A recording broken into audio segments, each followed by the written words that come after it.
बिल्कुल, भगवान श्री कृष्ण ने भगवत गीता के माध्यम से हमें सिखाया है कि हमें न्याय और सत्य की रक्षा करनी चाहिए और अन्यायी और अन्यहितकर लोगों के प्रति सख्त निंदा करनी चाहिए।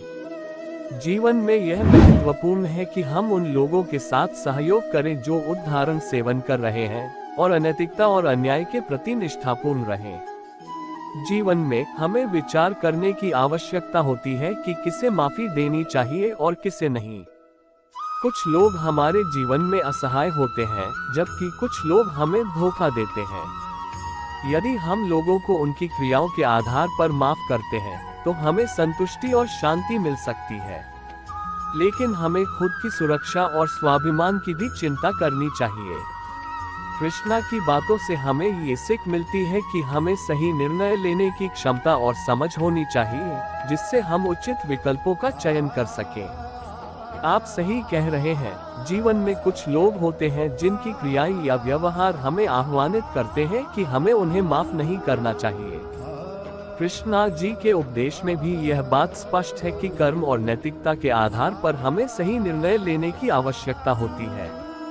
आप बिल्कुल सही कह रहे हैं। जिंदगी में कुछ लोग हमारे लिए हानिकारक हो सकते हैं और हमें उन्हें आगे बढ़ने देना चाहिए, लेकिन उनको माफी देना एक बार फिर उनका अनुशासन करने का मतलब नहीं होता।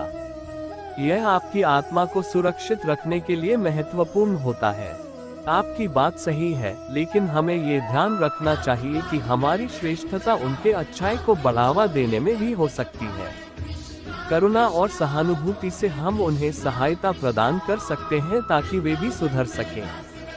जीवन में कुछ लोग हमारी प्रगति और सफलता में रुकावट डाल सकते हैं, परंतु हमें उनके खिलाफ अपनी मनोबल की कभी कमी नहीं होने देनी चाहिए।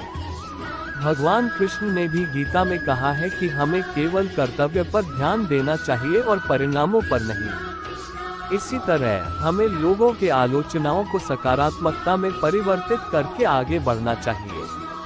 आपका ये संदेश सुनने में आत्मविश्वास और साहस भरता है।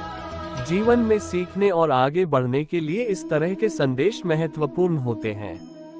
बिल्कुल, जीवन में कुछ लोग ऐसे होते हैं जिनके आपके साथ व्यवहार से आपका आत्मविश्वास टूट सकता है। यह महत्वपूर्ण है कि आप खुद को संरक्षित रखें और उन लोगों के साथ वक्त न बर्बाद करें जो आपकी प्रेम, समर्थन और सकारात्मकता की कदर नहीं करते। कृष्णा भगवान ने भी अर्जुन को गीता में संबोधित करते समय सकारात्मकता की महत्वपूर्णता को बताया था। आपका संदेश स्वागत्य है। जीवन में कुछ लोग हमें नुकसान पहुंचा सकते हैं, लेकिन हमें उनसे सीखना चाहिए और आगे बढ़ना चाहिए। भगवान श्री कृष्ण के उपदेशों में भी यही संदेश है कि हमें उत्तराधिकारी तरीके से अपने कर्मों का परिणाम स्वीकार करना चाहिए और सहयोगी बनना चाहिए। उनके उपदेशों का पालन करते हुए हमें दूसरों को माफ करने में भी उनका संदेश छिपा होता है। जीवन में हमें अक्सर वो लोग मिलते हैं जो हमारी माया में आकर हमें धोखा देते हैं, लेकिन हमें उन्हें माफ करने की बजाय उनसे सीखना चाहिए। भगवान श्री कृष्ण ने भी कहा है कि हमें कर्म करने में लगे रहना चाहिए, फल की चिंता नहीं करनी चाहिए। इस प्रकार हम अपने अच्छे कर्मों के माध्यम से सच्चे मार्ग पर अग्रसर हो सकते हैं और जीवन के धोखाधड़ी मोड़ों से भी आगे बढ़ सकते हैं। जीवन में हमें कई बार ऐसे लोगों से मिलेगा जो हमारे साथ गलत काम करते हैं या हमें धोखा देते हैं, लेकिन यह महत्वपूर्ण है कि हम उनको माफ करके आगे बढ़ें, क्योंकि बदलाव सिर्फ हमारे अंदर ही आ सकता है और यह हमारे सच्चे मूल स्वरूप को प्रकट करेगा। आपने सही कहा, जीवन में कुछ लोग ऐसे होते हैं जिनकी क्रियाएं या शब्द अच्छे नहीं होते। हमें ऐसे लोगों को अपने जीवन से दूर रखने का प्रयास करना चाहिए, जिससे हमारी आत्मा और मानसिकता पर कोई बुरा प्रभाव न पड़े। भगवान श्री कृष्ण के उपदेशों से हमें नेतृत्व, सजगता और आत्मविश्वास प्राप्त हो सकते हैं। बिना दोषी मानवों को माफ किए बिना हम सीखते हैं और प्रगति करते हैं। जीवन के अनुभवों से हम अपनी सीख लेते हैं और आगे बढ़ते हैं।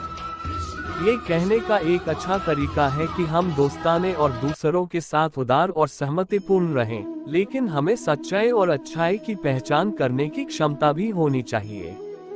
आप सही कह रहे हैं, जीवन में कुछ लोग ऐसे होते हैं जिनके कारनामे हमें आपसी संबंधों को समझने में मदद करते हैं। कृष्णा भगवान के उपदेशों से हमें सही मार्गदर्शन मिलता है कि हमें विचार करके उन लोगों को माफ करना चाहिए जो हमारे जीवन में खराबी करते हैं, लेकिन ये भी सोचना चाहिए कि कब और कैसे हमें अपनी सीमाओं को बचाने की आवश्यकता होती है।